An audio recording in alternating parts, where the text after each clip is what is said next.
David, Jason, and Jane have joined us online. Welcome. I think I'll give today's talk, and then we'll go around the room and get into this a little deeper, this Shamatha-Vipassana meditation. I told Lola she's going to hear me say this a couple hundred times today. But the Buddha tried all of the popular meditation methods that were around during his time, and he studied with the most advanced spiritual teachers and spiritual quotes. Was that David? And he rejected each and every one of them as simply not leading to his goal. And as he describes in the Attakanagara Sutta and many others, they were David, mic. If I can. David, I'm going to mute your mic. Okay. He realized that they were just more distraction rather than deepening concentration. That leads to what the sutta that I'll read today too. The Buddha wasn't trying to seek a way to establish himself in non-physical realms. He wasn't trying to appease or appeal to gods or goddesses or non-physical deities. He was simply looking, if it was possible, to find a way to understand the nature of human confusion and human suffering. And so one of his inherent qualities, I think, is he understood, maybe even before he fully understood it, that the nature of a mind that is prone to confusion, deluded thinking, and ongoing disappointing experiences is a distracted mind. So whether he realized it directly or simply understood it experientially, when he found something that didn't lead to concentration, he discarded it as not leading to his goal. And I won't go through that sutta on the Attakanagara Sutta, but that's how he described these teachings, as simply being more distraction. Over the summer and into the early fall, we went through that series of 7 talks on Jhana. This is one of them, so you might remember it from that. And I'll read the introduction too. Jhana means meditative absorption. The Buddha teaches in a general way 4 levels of meditative absorption or deepening concentration. As can be seen here, these 4 levels are not in a practical sense strictly defined. In other words, for the sake of conversation and teaching, they are strictly defined, but these 4 levels of ever deepening concentration are something that are very impermanent, and will typically find ourselves flowing from one to another and hopefully flowing towards ever deepening concentration, but will often fall back into one of the earlier levels. And again, using just as a way of communicating, there's different levels, but it really is just a single process of ever deepening concentration. That's what meditation is for. The development of concentration can and should be mindfully observed as concentration increases, and that's the usefulness of delineating the different or deepening levels. The 4 levels of jhana are impermanent and are developed from engaging in Shamatha-Vipassana meditation, as taught by the Buddha, and should not be viewed as meditative achievement. Shamatha-Vipassana meditation is not another opportunity for fabricating experience through continued confusion or continued desire, encouraged by misguided instruction. So the Buddha taught meditation for one reason. When it was time to meditate, he said, go find the root of a tree or an empty hut, go find a secluded, quiet spot, and do jhana, meaning do a concentration practice. And in the Satipatthana Sutta, he taught us how to do that. The beginning part of that sutta establishes the 4 foundations of mindfulness as the foundation for a meditation practice, for a concentration practice. And I won't get into that. We're going to touch on that. I think it's next week, but I'm not sure. Even though I wrote the book, I can't remember what the chapter is. In the Yuganada Sutta that is cited in this chapter, the Buddha teaches that a meditation practice must have 2 components. It must have shamatha, a way of quieting the mind or developing a tranquil mind. Shamatha is often translated as simply calm abiding, but that really misses the point that it's not just simply sitting calmly, it's actively engaging in calming the mind through concentration. There's a significant difference in that. And Vipassana means to gain insight. And insight can arise on our cushions, but it's most often arises and is integrated in our moment by moment mundane lives when we're seeing things from the developing perspective of right view and within that broader framework. Is that clear? So the reason why I'm saying that is many of us, including yours truly, took to a meditation practice for a lot of reasons, all kind of around escape or feeling better. And that's okay if that's the initial motivation. That's why most people engage in a meditation practice, or to gain some superior, higher knowledge. All of those pursuits are prone to distraction because they're part of eye making. Again, I won't get too deep into that, but we're going to touch on it. Lolo understands. We'll touch on that in week 6 and 7, how that occurs. And again, it's what the Buddha realized he was doing before he understood the true purpose of meditation, to deepen concentration. And if we remember that, and by the way, there is no mention of the word Shamatha-Vipassana in the Pali Canon. It's a new derivation on older teachings, and I use it because it simply describes this whole practice that the Buddha described in the Yuganada Sutta. Any useful meditation practice must have those two components: a way to calm the mind by being mindful of the breath, supporting insight, and a very specific insight into the 3 marks of existence: the impermanence of all things, the misunderstanding of self, anatta, and the resulting disappointing experiences, dukkha, that follows from that first 2. Okay. Free of grasping after, these levels of meditative absorption are simply the recognition that Shamatha-Vipassana meditation is actually developing concentration.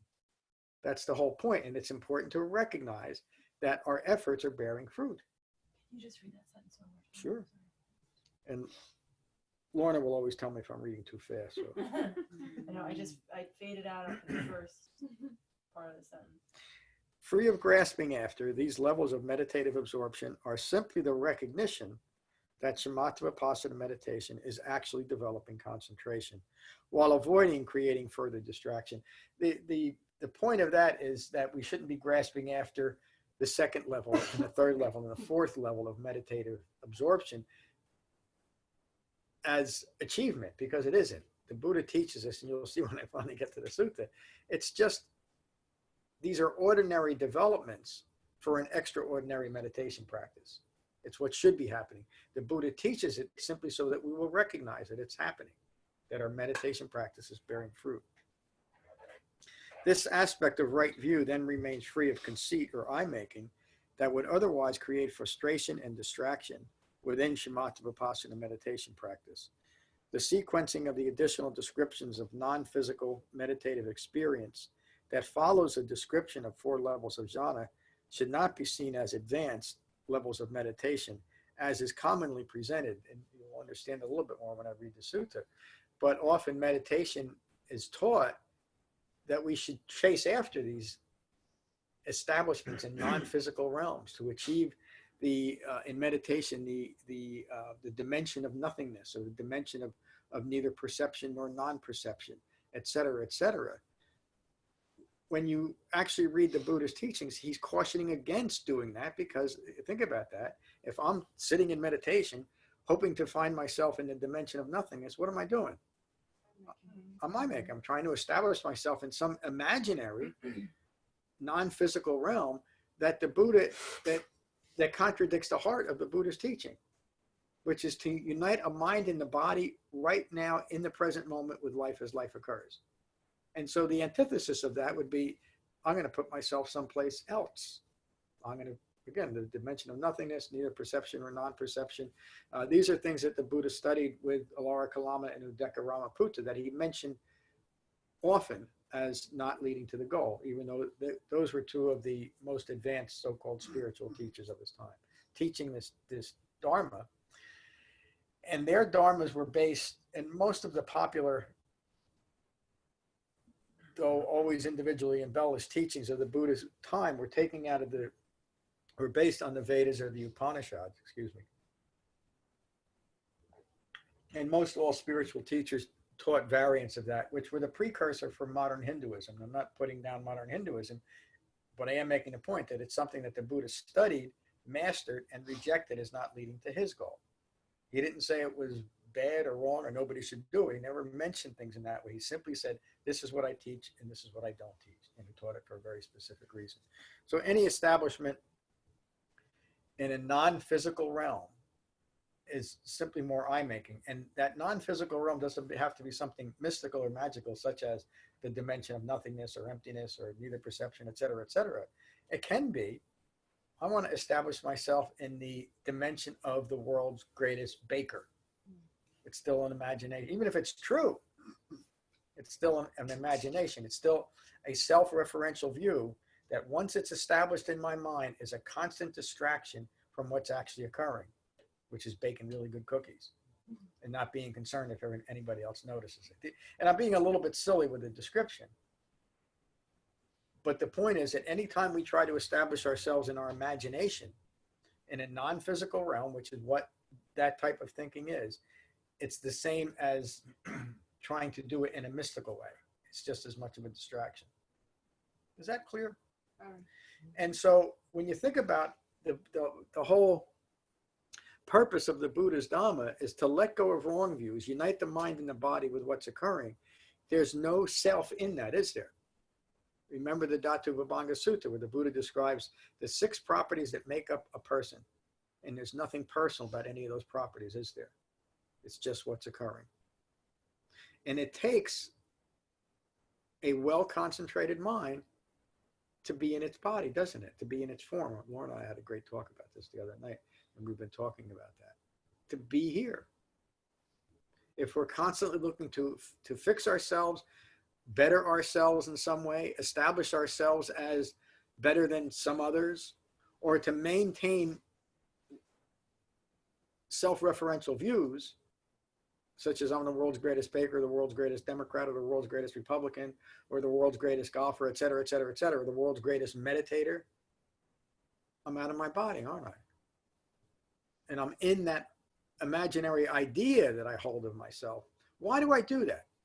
Why would any human being compulsively do that? It's what the Buddha awakened to. It's a common human problem of not understanding a self, isn't it?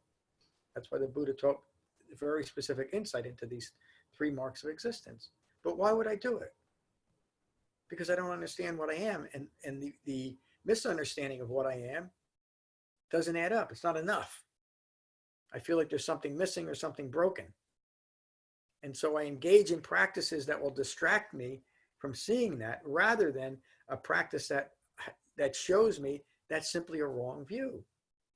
There's nothing to fix in, there's nothing broken, and there's nothing to gain, except, as the Buddha described, an awakened human mind as calm and at peace. Shamatha. Shamatha, as I usually call it. And there's nothing else. A self-referential ego self that's constantly grasping after every thought, word, and idea that occurs to it will reject that immediately. In fact, most people, when they first come to true Dhamma practice and realize the implications of what we're talking about, struggle with that one idea. What's going to happen to me when I let go of all self-referential views? How will I function in the world? Pretty wonderfully well. Because you won't have to continually establish and defend what can't be established or defended. The Buddha described this thing, the 5 clinging aggregates, it's like foam on the ocean. There's nothing here. And the stress and confusion arises from trying to protect that thing. Is that clear? A little bit of a speech there, but appropriate. These fabricated non-physical meditation experiences were part of the doctrines of Siddhartha Gautama's early teachers, Alara Kalama and Uddaka Ramaputta.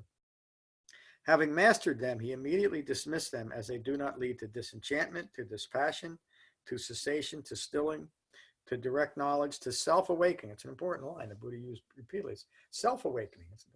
Our awakening is not dependent on some outside agency or some grace bestowed on us because we're such wonderful people, or we do enough chanting or bowing or praying or etc. It's self-awakening that we establish that in our minds. This method only seeks to establish a reappearance in the dimension of nothingness, etc., these other dimensions. I'll skip over those. This is a realization that Siddhartha developed prior to his awakening. As such, it could have been taught to simply avoid any fabricated non-physical self-reference. In other words, the Buddha could have said, just don't do it. But he understood the nature of a mind rooted in ignorance to create these very powerful strategies to ignore its own ignorance. And one of them is just this, to continually establish yourself in your imagination. One of the breakthroughs of understanding Siddhartha had was insight into the powerful but very subtle strategies that a mind rooted in ignorance will develop and cling to in order to continue its own ignorance. With profound wisdom, the Buddha realized the attraction of continuing self-establishment in fabricated non-physical realms. He understood that the most effective method of understanding the foolishness of these doctrines that encourage continued eye-making would be to explain these common experiences in the context of Shamatha-Vipassana meditation. In this way, these non-physical fabrications, when seen in the proper context, are simply ordinary fabrications to be recognized and abandoned. Dependent origination states that from ignorance of Four Noble Truths comes fabrications, and then the other 11 links that end up in a confused and deluded mind prone to suffering. Rooted in fabrications. The sequence, from ignorance of Four Noble Truths comes fabrications, from fabrications comes consciousness, but again, as consciousness not in a grand cosmic one mind sense. It's simply ongoing thinking rooted in ignorance of Four Noble Truths and informed by a fabricated or corrupted view of what's occurring. We had a little discussion. The Buddha would describe our view of ourselves in relation to the world as like an illusion. And it wasn't an illusion, but like an illusion, because we simply don't see what's there. And ultimately it's because we don't understand what constitutes me. And we're going to get to that. Let me get to this. I think that's enough introduction for this, and I'll comment in the sutta. If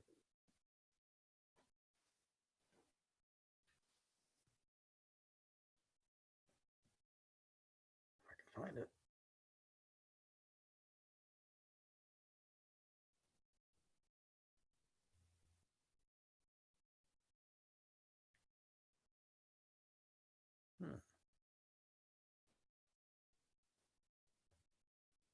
Okay.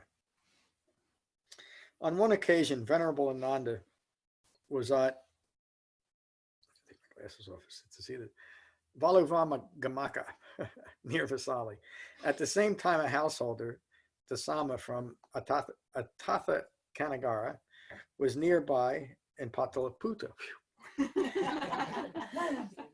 on business. Completing his business, Dasama went to Kukata Monastery to ask a certain monk a question. Where is Venerable Ananda staying? I would like to see him. The monk told him where Ananda was and Dasama left immediately. Upon meeting Ananda, Dasama bowed and sat to one side. He had a question. Venerable Sir, is there a single quality taught by the Buddha to be developed so that the unreleased mind of a Dhamma practitioner who is mindful, ardent, alert, and resolute in the Dhamma would attain release and security, from the yoke of clinging to views rooted in ignorance of Four Noble Truths? It's quite a question, isn't it? It shows that he has a very good, a very broad understanding of what the Buddha is teaching, but is looking for a little bit more insight. Ananda was the Buddha's cousin and his chief attendant for the last 25 years of his life. He also had a word perfect memory, likely rooted in deep concentration. And it's Ananda primarily that we have the Buddhist teachings preserved in the Sutta Pitaka. Another story though. Yes, there is, friend Dasama. When a Dhamma practitioner, secluded from sensuality and other unskillful qualities, enters and remains in the first jhana. This first jhana is experienced as rapture born of that very seclusion. So again, these are ordinary levels of meditative absorption using this extraordinary meditation method. And we all experience this, whether we realize it or not. And the purpose of this teaching is to recognize it. So when we start meditating and we become mindful of our breath and our body, and we find that we're caught up in our thoughts, distracted by our thoughts again, recognize that, simply recognize it. Don't analyze our thoughts. Don't figure out where they're coming from or what they mean. Simply come back to the sensation of breathing. This first level of jhana is established. And for beginning meditators, it might only be for a moment or two, but it's important to recognize that brief, undistracted moment during meditation is that first level of jhana. And for all of us as meditators, we've experienced that first level deepening. Yes? Yes. No, it's true. This first jhana is experienced as rapture born of that very seclusion. It simply means that we're meditating correctly. Pardon me? And it feels good. And that's okay if it feels good, as long as we don't chase after the feeling good. Rapture is a misunderstood word too. It rapture in this sense, it's not we're looking for the second coming. It means that we are fully mindfully present in a, what's the right word?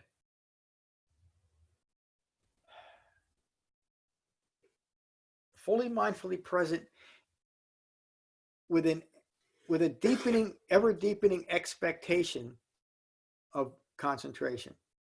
Another word for rapture would be standing in awe, and it is in that sense that we are sitting in awe of what's occurring within our own minds. That's a deeper level that we'll get into right now.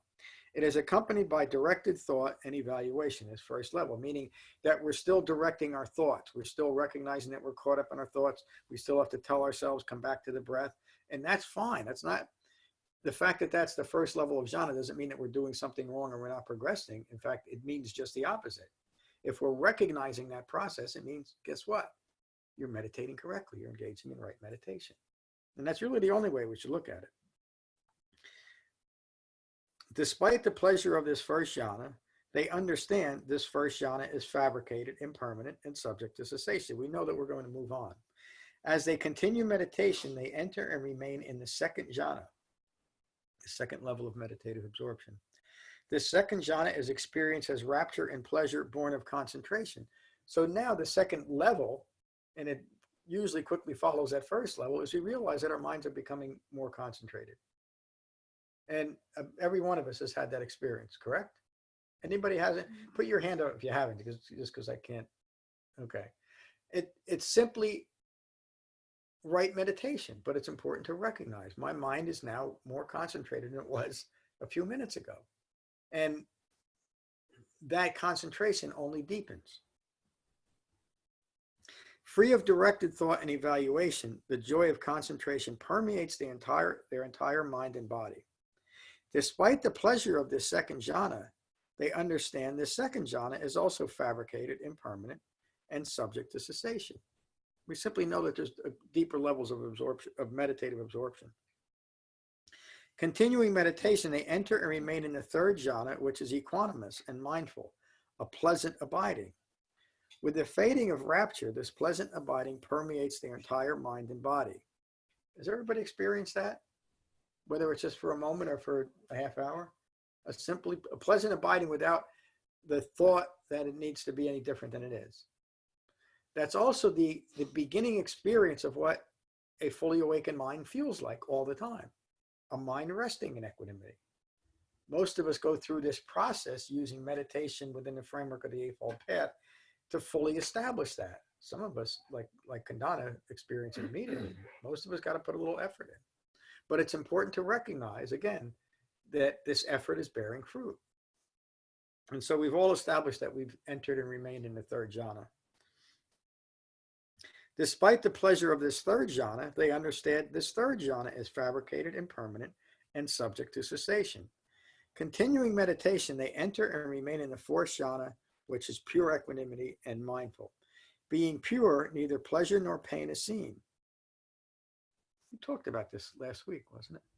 About how you've had that, and probably all of us have too.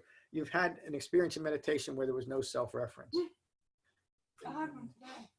Pardon me? I had one today. Yeah, and that's the fourth jhana. That's what that means. That non-directed thought, meaning that I'm no longer, even if it's just for a brief moment, in this moment, I'm not thinking of what I'm doing, what I need to do. How do I establish myself? I'm free of that burden.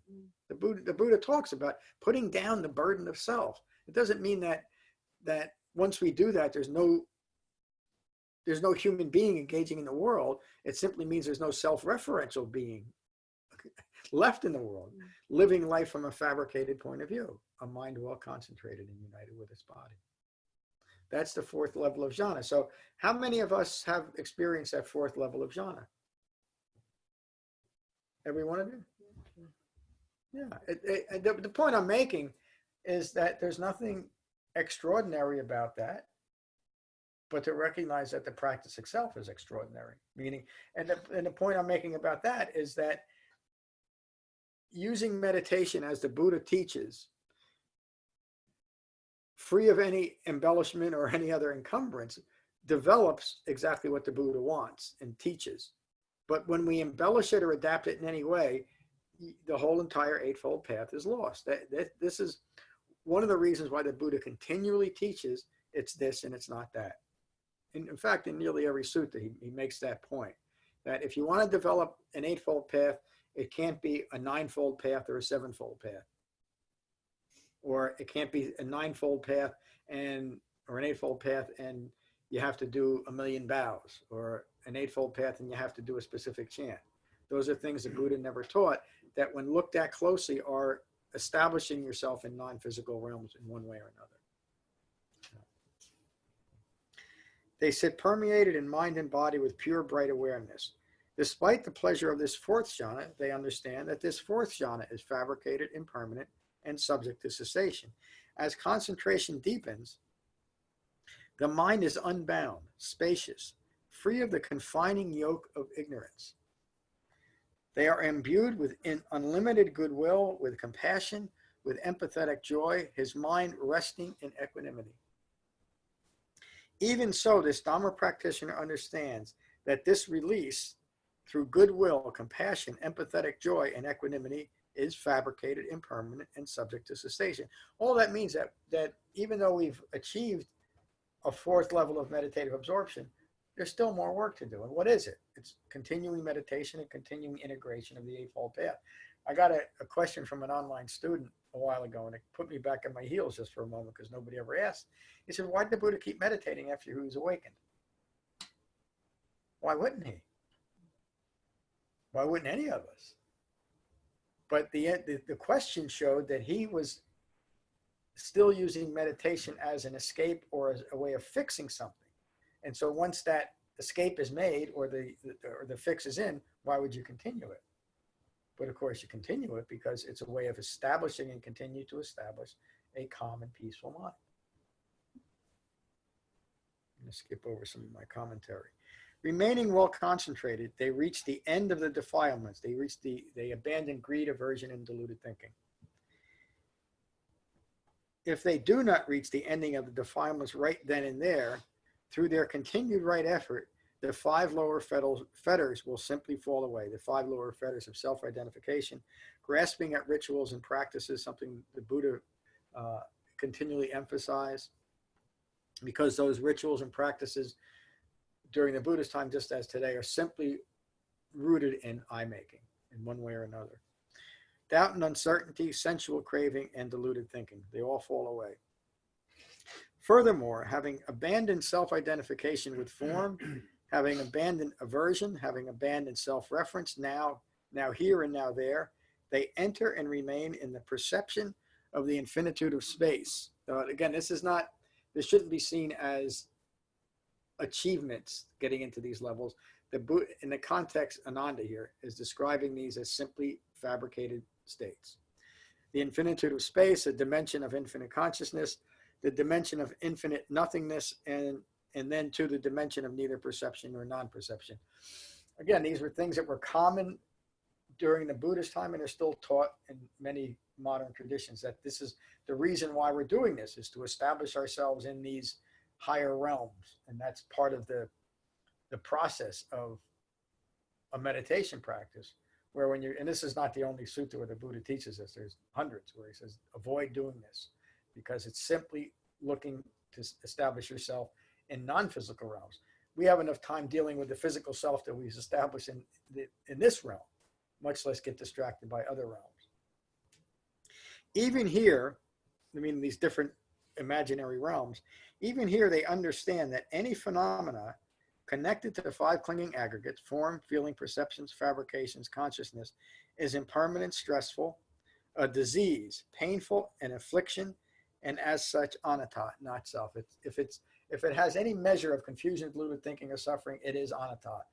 It does not constitute a self.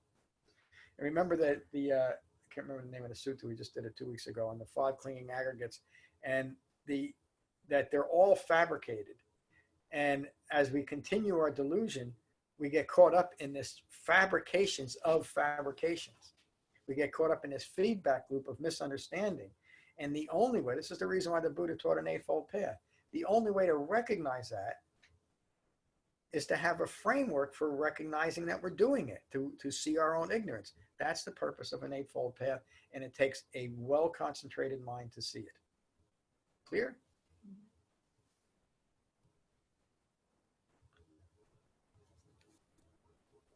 They disregard these phenomena, meaning the five clinging aggregates are the Buddha's description of the personal experience of suffering rooted in ignorance. All right? They disregard these phenomena, the five clinging aggregates. They disregard the phenomena of a self suffering in the world. They disregard the phenomena and incline their mind to the cessation of ignorance. It makes perfect sense, doesn't it, when you understand the Buddhist teachings in its proper context.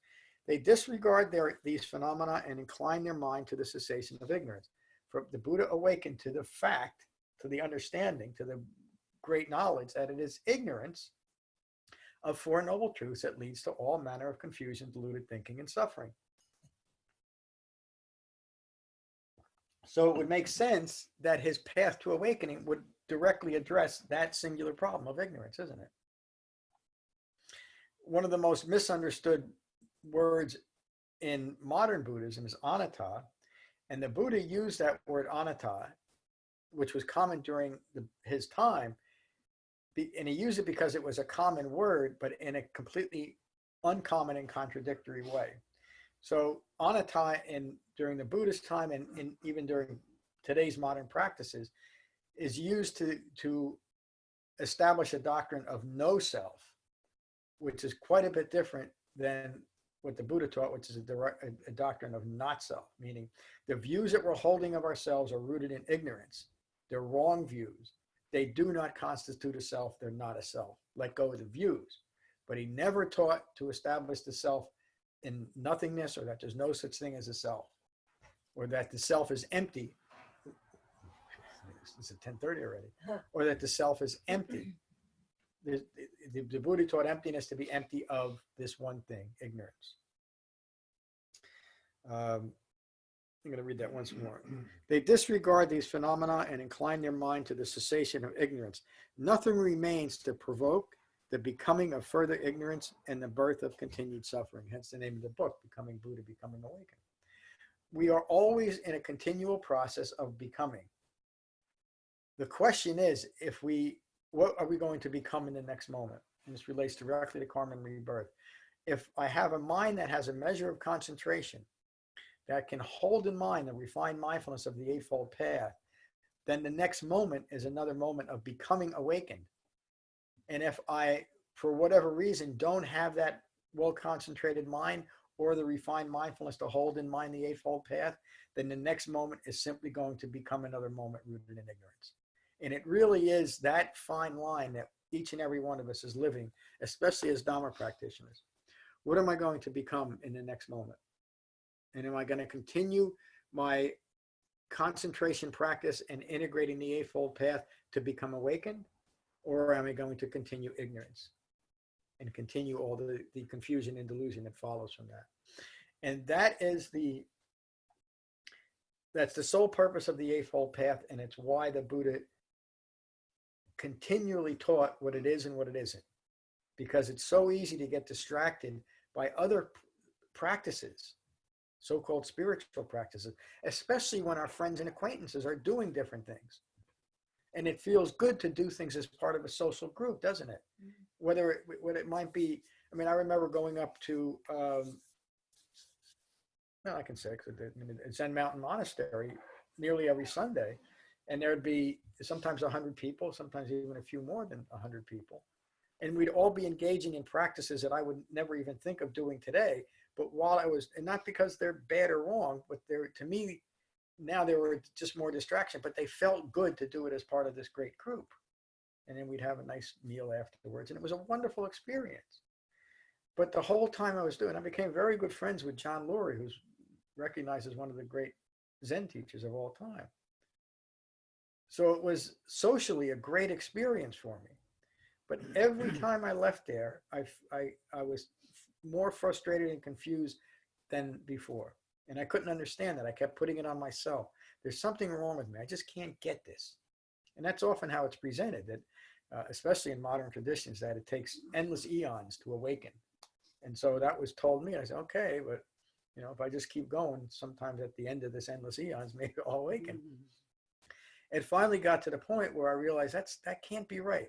An awakened human being could not have taught something that is this confusing and contradictory, and that required practices that seem to have nothing to do with gaining understanding, including the rituals and stuff that they went through.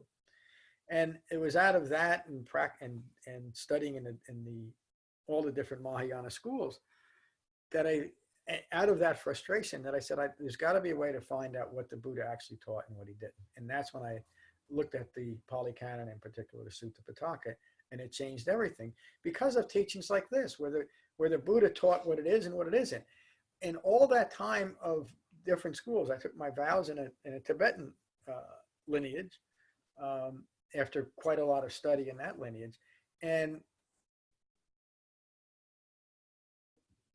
it may sound politically correct that they taught this way, but nowhere was it ever taught that the Buddha taught this and not that. It was always kind of this all-inclusive, that it's all kind of the same thing and all paths lead to the same. In fact, most of the great modern Buddhist teachers say that there's a lot of contradiction in the different Buddhist lineages, but they all basically teach the same thing. Well, they don't.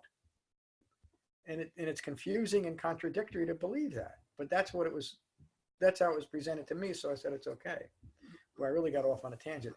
One of the point that I'm making about that is the suttas that we talked about, particularly the Upada Sutta, where the Buddha teaches that as far as a sangha is concerned, the importance of a well-focused sangha.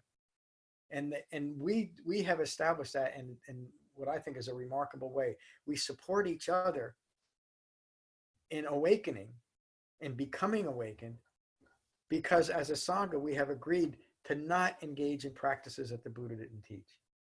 And that's such an important focus of what's developed here, and it really is remarkable. So excuse the long speech, but it relates to this, doesn't it? The Buddha continues, they will enter into pure bright awareness, a pleasant abiding, totally unbound from clinging to wrong views. Listen to this line, never to lose their mind again.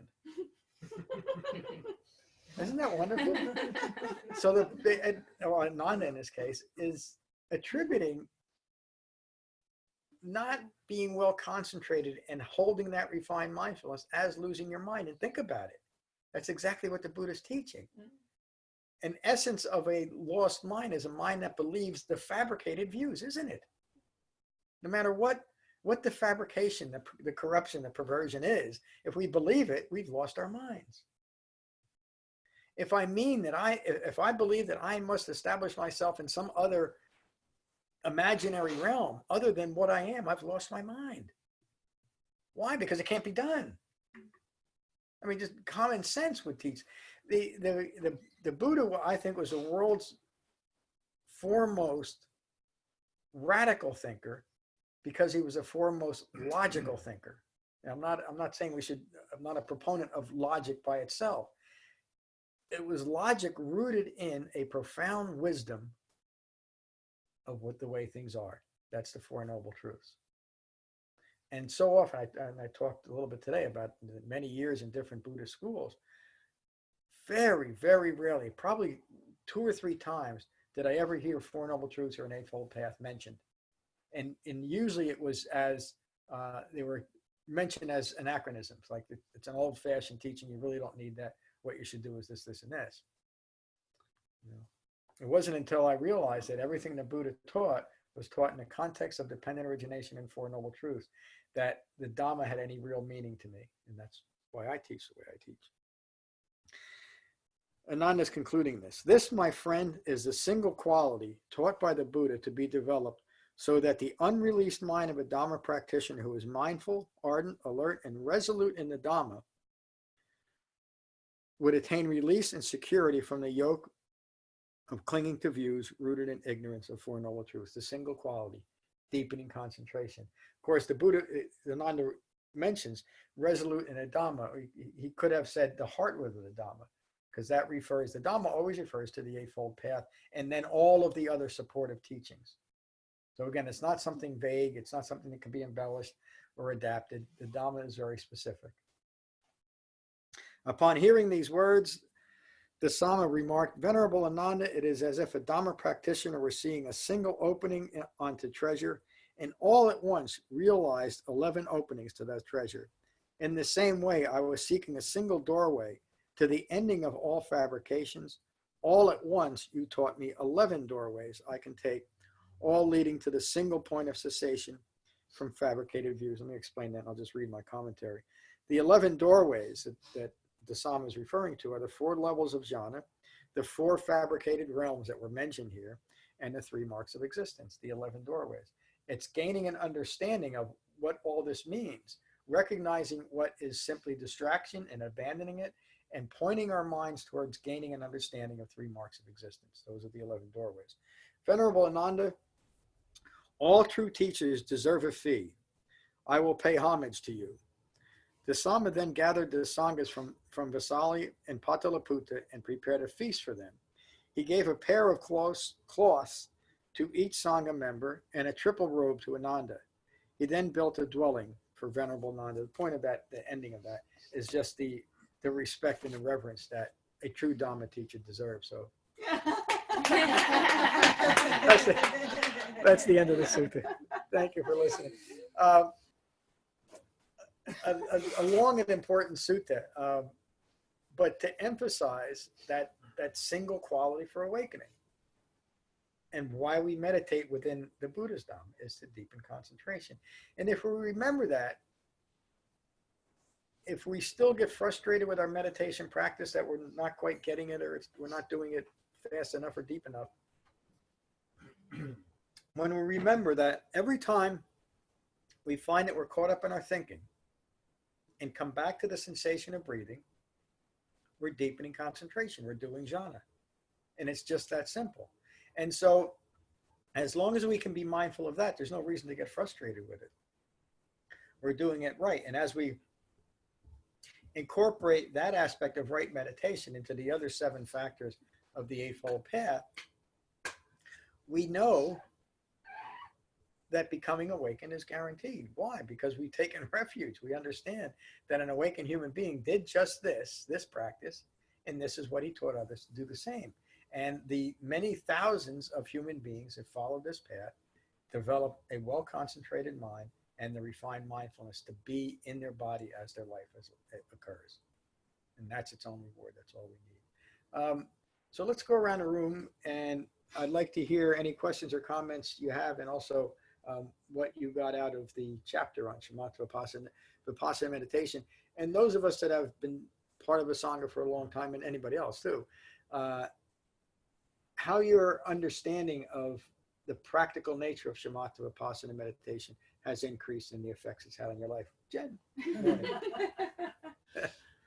That was a lot of questions. Okay.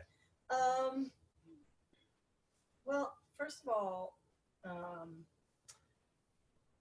this you're starting up the course again has been good for me because I just feel like it's reinvigorating my practice, which is has its ups and downs, and has now sort of become a little more stable and beneficial. Um, and rereading the book is, man, it's just good. Really nice to have to remember that it's available. I guess what was the second question? I don't know. No, your understanding of the practical nature of Shamatha-Vipassana meditation. That's not the question I wanted to answer. There was something that I was reading that, when I go through the book again, that there's these details that I'm seeing now, that I'm understanding, that I think I just kind of broad stroked over before, that are refining the practice, which has been nice.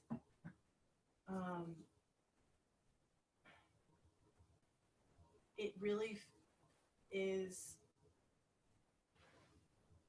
feels like multitasking when I'm concentrating on my breath and also noticing thoughts and feelings arise. That really feels like requires like a lot of concentration to be able to really do both. I feel like I'm either concentrating on my breath or I'm watching my thoughts and feelings arise. Like to be doing both feels like, it requires a lot of concentration. So that reinvigorates my practice. I just really have to. Also, a lot of doubt and uncertainty, and am I doing this right? And maybe I need to, do something a little different. A lot of that stuff coming up. So it's nice to remember to kind of already have gone through the practice and know, like, okay, doubt and uncertainty are definitely hindrances. I can just drop those. Yeah. When I'm starting to roll around in my head about, well, maybe I need to do this a little different, or maybe I need to do that a little different. It's just, nope, just focus on your breath. Watch feelings and thoughts arise. Yeah. So, I don't know if I answered your question, but you did. Thank you. Yeah, that last part. It's the Buddha talks about the hindrances often because a self-referential, self-identifying mind will fall into doubt and uncertainty and say, "Well, this can't be right. Right. From my point of view, it's not for me." Yeah. And so you're missing the whole point. You can't make decisions from that point of view. And it kind of goes against refuge. I won't get too deep into that. But we recognize the benefit of this practice because we've experienced it ourselves. And we understand that doubt and uncertainty is part of it. What do? We engage in that sixth factor of the Eightfold Path, right effort, and keep going. And our concentration increases. The meditation practice it works as it's intended. Thank you. Judy, good to see you. How are you? Good to be here. Fine. Thank you, John. Well, I haven't been reading, but but I will. Good. But it's always good to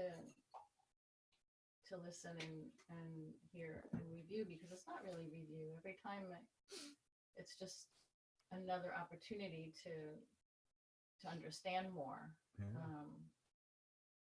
My practice is good, and I'm happy with that, and it in my life it's really been so helpful. And I do catch myself all the time, like with the mental fabrications, and bring myself back to where I am and look around me and see what's happening at the moment. Something that when I say this, but there's always stress, of course, dukkha, and so when I start these mental fabrications, and then I catch myself and I say, okay, don't go there. It's nothing. And beyond that, this is hard to explain, but kind of in interpersonal relationships, I'm catching myself in old patterns of doing, and practicing the restraint of not doing that, kind of just being there and hearing. But then sometimes I feel like when I'm practicing restraint, and it feels good not to have to do these old things, is then where does aversion start? Where is am I avoiding being a good mother, a good, it's a question that I have. Aversion ends when wisdom arrives. So it takes a while to develop that and to know. Sometimes it's a very fine line, between practicing wise restraint or following through on something that is a responsibility as a mother. But when we understand right speech, right action, and right livelihood, that is the guidance of when to speak, when to act, when to hold back, when to practice restraint. So an aspect of right speech is obviously that it's honest, but also that it is useful and necessary, meaning that when I open my mouth, that it's going to have a helpful effect, and that the person I'm speaking to will actually will and is capable of putting it to wise use. Mm-hmm. And so when we understand, like, screaming at a kid is not right, even if it's, even if it might feel justified, is probably not right speech for a lot of reasons, even if it's an adult child. But when we know, I don't go out on a street corner in Frenchtown and tell everybody to put all their other beliefs aside and come follow me, because it's wrong speech. I mean, they're for a lot of reasons, I'm going to alienate people. It's falling on deaf ears. So it takes a while to develop that. But what you're describing, being able to practice restraint, is the essence of mindfulness and understanding it. So restraint doesn't mean that when we're practicing restraint, like I feel like I need to tell somebody, but I know it's just I'm making, and we don't. That's the essence of Dhamma practice. Some of us will blame ourselves. Well, I haven't progressed enough that I have to practice restraint. That's the essence of awakening, isn't it? To know when and how to practice restraint. At some point, we let go of all fabricated views and it doesn't arise. But it is at that point of contact with the world that we're developing and integrating the Dhamma. Mm-hmm. So good for you. I hope I answered your question. Mm-hmm. Yeah. Well, what you just said about letting go of when mental fabrications aren't there anymore, it doesn't even arise. It's not even an issue. Yeah. Right. Yes, but that it has arise doesn't mean that we're doing something wrong. It just means we need a little bit more right effort. Right. And look around at the peace that we're leaving in the world from our restraint. Honestly, right. It's very there's very little we can do in the world. Dukkha occurs that is going to have a more profound effect on the world than our own individual awakening. Mm-hmm. A lot of people would argue with that. In fact, the modern so-called engaged Buddhists will say, well, we got to fix the world before we should fix ourselves. It's really just the other way around, isn't it? Mm-hmm. Yes, please. Just in what you were asking, it just kind of like how you said it, you were talking about aversion. So if you're in a situation with another person and you're frustrated, aversion is aversion to what is happening in you. So if you're reacting to them, it's because you're avoiding what is coming up in you. But if you're listening and observing your own reaction to it with restraint, you're not averting. You're avoiding. Oh yeah, it's a good point, Jen. Thank you. Right? Yeah, practicing restraint is not aversion. Aversion is a feeling that I don't want to be involved in what's happening, or I don't want this. It can be focused on a future, but practicing restraint in the moment because you know that it's rooted in wisdom is not aversion, it's wise. There's a whole section on the website on wisdom of restraint from the homepage drop-down menu.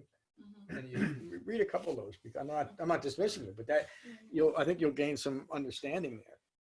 And something that you both mentioned, Jen, too, that you're seeing more details.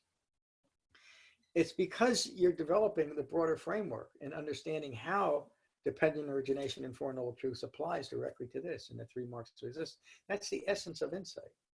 You know, the first time you read the book, most of it was probably nonsense, and rightly so, because it's something you never looked at before.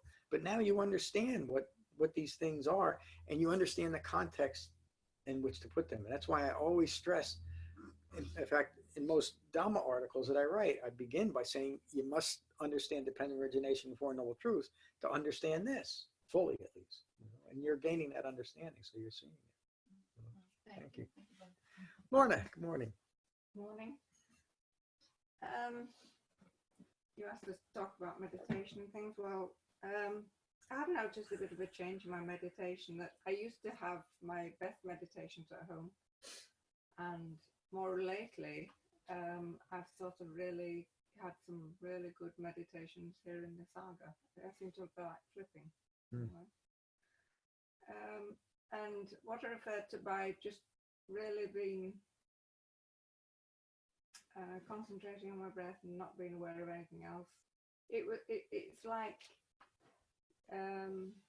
you realize this is all that you are.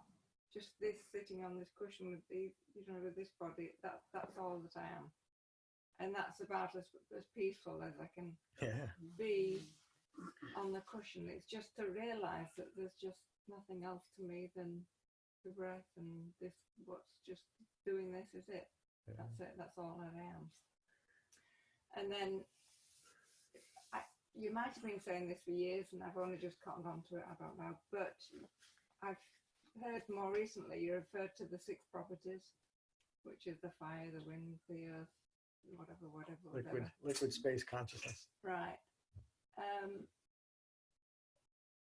To me, when you that's looking at the Dharma in a positive way, because sometimes how you teach, you look at what it isn't, which is the kind of negative. Via negativa. Yeah. But if you can see, looking at those properties, those 6 properties, they're beginning to mean more and more to me. In as much as that is all I am. That's it, that's me. And I just had a flash, and you can dismiss this if it's not what you want to do, obviously, but I just wondered if we could have like a poster or something up with those 6 properties. Okay. Just for us to sort of be reminded every time we come here. We got to put all our pictures around it, though, because that's what we want. But I know I would have like 100 post-it notes over here, I get this and this and this. So, I mean, you don't want to do that with the room, but they are important. They're so important because it's a way of explaining and telling me all that I am, and that's all that I am. And those 6 properties. So I just wondered if we could have sort of like a visual reminder that we could. I'll work on it. That and when we let go of all false views, wrong views of self, misunderstood views of self, those 6 ordinary properties become themselves extraordinary in a certain way, don't they? And there's nothing personal about them. Absolutely. That's why the 6 properties. There's nothing personal about them. Yeah, it's such a powerful sutta too that we miss. Let's see, we lost somebody, but David's gone. Mary's here. Why don't you, Mary? Why don't you turn your mic on, or I can? I will. Good morning, Mary. Good morning, John. Can you hear me? I can. How are you? Oh, I'm good. I'm good. Good morning, everyone. What happened to David? He was online just a few minutes ago. Yeah, he had a 10 o'clock call related to this impending snowstorm. So some of his business involves transportation. So He was called away by real life. But it's wonderful to be going through this again. The first time I read your book, John, I read it twice in one weekend because so many things resonated. A great ending, isn't it? Yeah. Yeah. Yeah, the happily ever after part is the best. But it's wonderful to come back to it, to acknowledge the progress that we've all made, and to hear the nuances and the specialness of the details, as you said, in a different way. As Lorna said, you're hearing things in a, just a more nuanced way, because the layers of understanding have deepened, within each of us. So it's very helpful, and I can witness it on many days where I'm going through something that would have been, I don't know, very threatening or nerve-wracking or whatever, and I'm, every day having right view, every day finding myself being actually more skillful and so my skillfulness will probably produce the outcome I'm looking for, versus panicking about the situation and worrying about my job or the future or whatever. I'm actually performing at a higher level during this sort of time of transition. I also witness it in other relationships right now too, where I often talk about the parenting thing, that draws a lot of emotion and fabrications and all sorts of things for me, and being more skillful in that space as my children become adults. So I see it every day, and it's realizing what things are, what they are not, what this practice is, what it is not. I'm not perfect. I'm on a path, but it's so helpful, and I just experience it many, many times every day. And I'm so grateful to be going through this again with all of you. So thank you. Thank you, Mary. What you're describing is a depersonalization of your life. You're simply not taking things personally, and so you're able to be. It's an interesting paradox, isn't it? That when we stop taking things personal, we're much more present for what's actually occurring. Well, that's the beauty of it all. And Yeah. the fact that things aren't personal, it just lightens the burden of life, because I've Yeah. made so many things personal. I thought that's what I was supposed to do. Yeah, I thought that was, the energy and the commitment and all this stuff, but it ended up being like a big bag, like Santa Claus's bag, on my back. And I'm ready to go in there and live this great life, when that's not the way to live this great life. Put the bag down, let the burdens go, burden of and self. give yourself permission to just be right now. Yeah. Thank you, Mary. Glad you joined us today. Yeah, Lola, thank welcome you. to our sangha. Thank you. How was your meditation and your class today? It was good. I just recently started meditating on a regular basis. I had a couple months where I had a sick family member, so I were like all over the place. And I think I told you, like, when I first came in, I have a little meditation, my 365 breath, when I run into the corner real quick and get a little bit relief. But yes, today meditating, my thoughts were going anywhere. I was able to bring back to breath, but it was a struggle at times. But then at some point I was able, it wasn't just a brief moment. It was maybe like 2 seconds or 3 seconds, more than just 1 second of this. And then, thoughts would come in again. But I can bring myself back. So it's good. It's coming along. And as long as I remember, be present, bring back to breath, and do that, it gives me a lot of relief. Yeah. And hope that this is a practice and I'm practicing, and I have to continue to practice. Yeah. So today, my first day being here, I feel really good, reminding me a lot of stuff and also learning new stuff. So thank you. Thank you. I'm so glad you joined us, and I hope you continue to join us. And again, remember, I said it 700 times today, that meditation is just part of the Eightfold Path. There's on the website, there's guided meditations, just like we did here, from 5 to 45 minutes, that you can download and listen to. And if you start from that page for new visitors, or the page on wisdom of restraint, you'll get a pretty quick understanding of, and broader understanding of, what we're talking about. But you have a pretty good understanding of this anyway. So again, welcome to our sangha.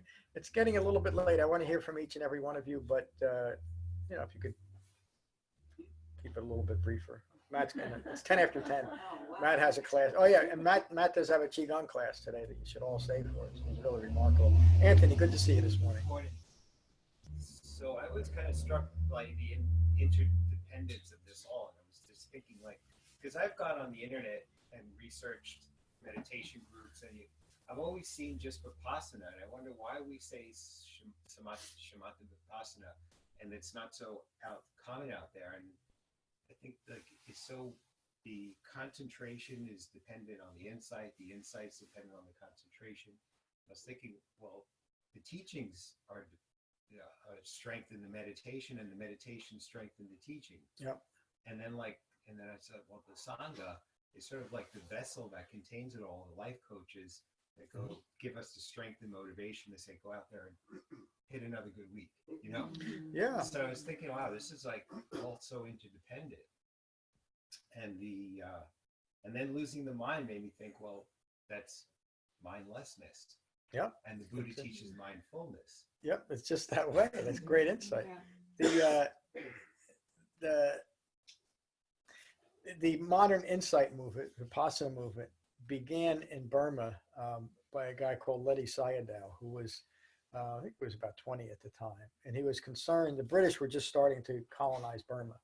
And he was concerned that and it was a Buddhist country, that Buddhism would be lost if somebody, meaning himself, didn't do something to really reestablish it strongly in the society.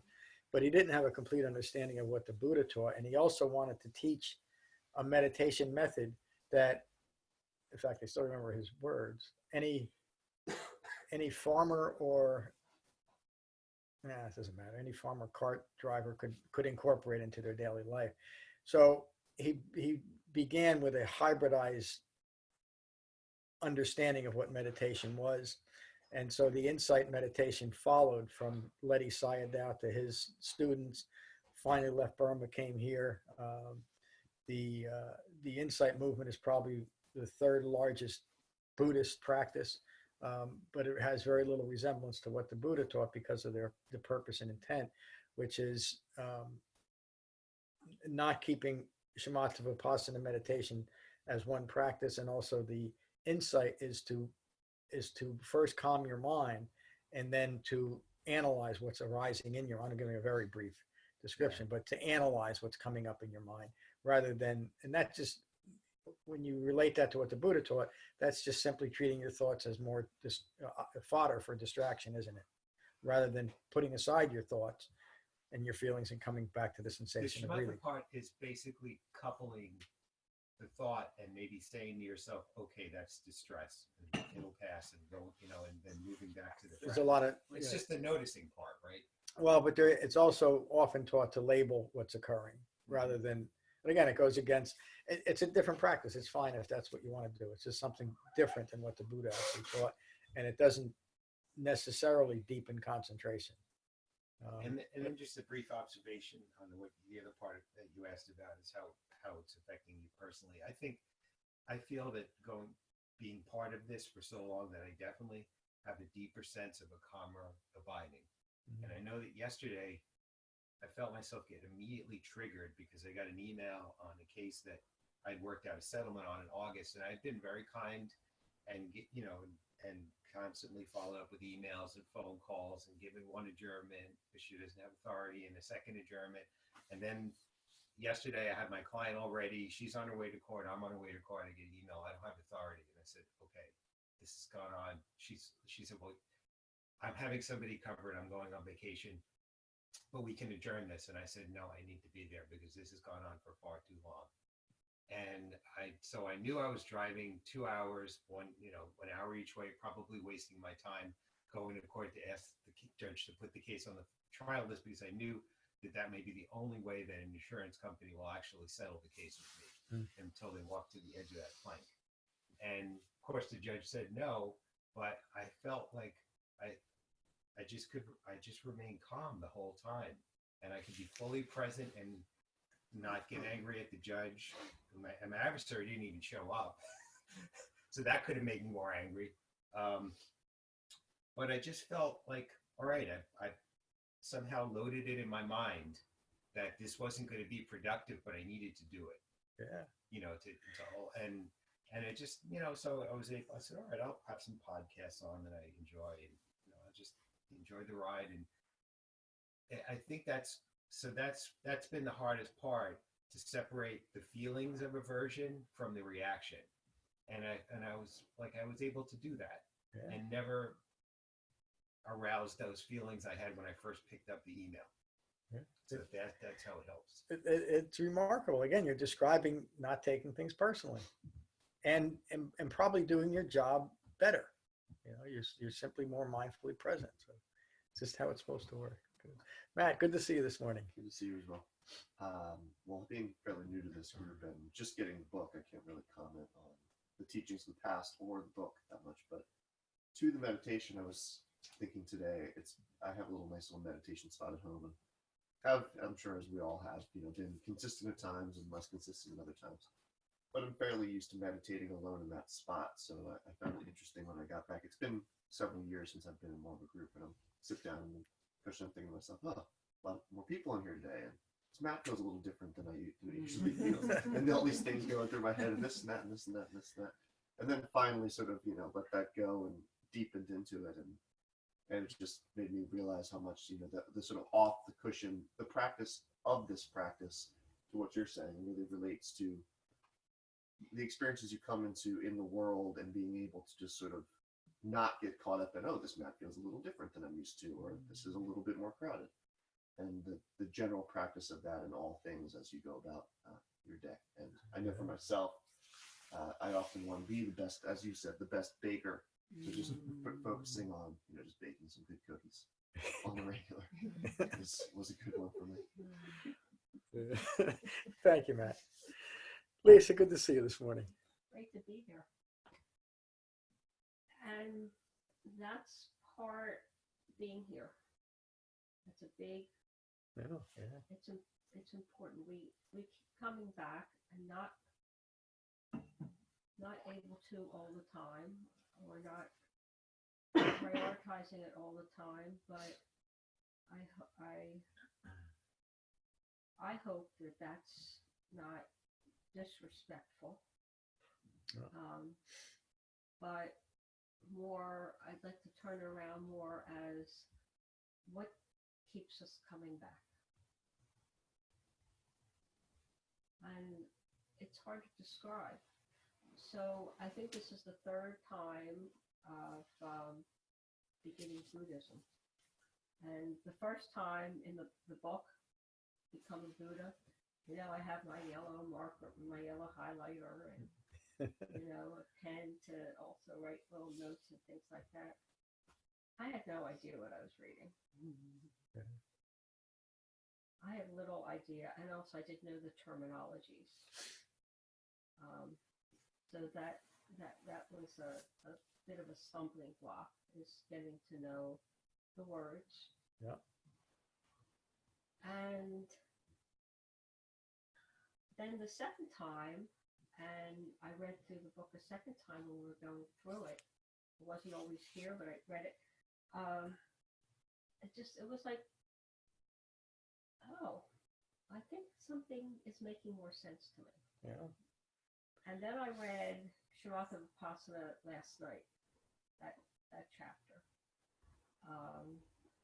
And it's just like seeing things in a totally different way. Every time I read it, there's different meanings and more meanings, and here, and I just think some things I just have to accept.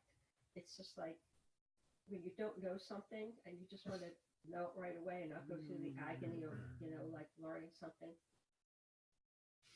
Just let it happen over time. Yeah. Absorb, osmosis. I was trying to think of that word the other day for something, and I think it's just absorbing it in ways that I can't even understand. Yeah, thank you, Lisa. And it really is just that way. That you hear me say so often. We are so fortunate to have this remarkable sangha that is so well focused, because none of us can do it alone. It's the Buddha told his cousin, a well-focused sangha is the whole of a Dhamma practitioner's life. And for just that way, to keep coming back to it, you hear things differently, you see things in it the third, fourth, fifth time through that you never saw before. And that's all about developing the right context. I'm glad you're here this morning. Eva, good to see you. John, thank you. I'm very grateful to be here with everyone and with you. One of the most important things I've learned with you is to be gentle with yourself, with myself, because any time that I start getting these little struggles and whatever, I just want to say, the most important thing right now is just to be gentle with myself. And when I do that, things start to become a little clearer. I let go things that I might not have before, because that's what being gentle to myself requires. So that's wonderful. I read last night some of the Shamatha-Vipassana, and as all of us, when reading it the first times, I don't understand, I can't get this, but I try to osmose it, and it worked, some. But I have to say that what I came to most appreciate is what a good writer you are, and how one sentence and then the next sentence, and it's like, wow, there's so much meaning. How did you, and I understand it, and how did you put all that into this one sentence? So I am utterly grateful. And, Thank you for saying that. Nobody's ever accused me of being a good writer. You write a lot. Thank you. I'm glad you're here. Jay, quickly, it's almost 10:30. I had a big fight all week with eye making. It was up, I was down. It was up, I was down. I rest my case. You're in the right place. Thank you. I'm going to kind of buzz through this because Matt's got a class. We'll finish with metta as we always do. So you'll read the next chapter in the book, and we'll talk about it. I'll send an email out. You can sign up for the newsletter online too, and it describes the classes and what the suttas will be on too, and there'll be links to that. So again, I hope you join that. So find your relaxed meditation posture. Gently close your eyes and gently close your mouths. And again, take a moment to become mindful of your in-breath and your out-breath. And these are the Buddha's words on metta from the Karaniya Metta Sutta. This is what should be done by one who is skilled in goodness and who knows the path of peace. Let them be able and upright, straightforward and gentle in speech, humble and not conceited, contented and easily satisfied, unburdened with duties, and frugal in their ways, peaceful and calm and wise and skillful, not proud or demanding in nature. Let them not do the slightest thing that the wise would later reprove. Wishing, in gladness and in safety, may all beings be at ease. Whatever living beings there may be, whether they are weak or strong, omitting none, the great or the mighty, medium, short, or small, the seen and the unseen, those living near and far away, those born and to be born, may all beings be at ease. Let none deceive another or despise any being in any state. Let none through anger or ill will wish harm upon another. Even as a mother protects with her life her child, her only child, so with a boundless heart should one cherish all living beings. Radiating kindness over the entire world, spreading upwards to the skies and downwards to the depths, outwards and unbounded, freed from hatred and ill will. Whether standing or walking, seated or lying down, free from drowsiness, one should sustain this recollection. This is said to be the sublime abiding. By not holding to fixed views, the pure-hearted one, having clarity of vision, being freed from all sense desires, is not born again into this world. Thank you all for a wonderful class this morning. Peace. Thank you, John. Thank you, John. See you, Mary.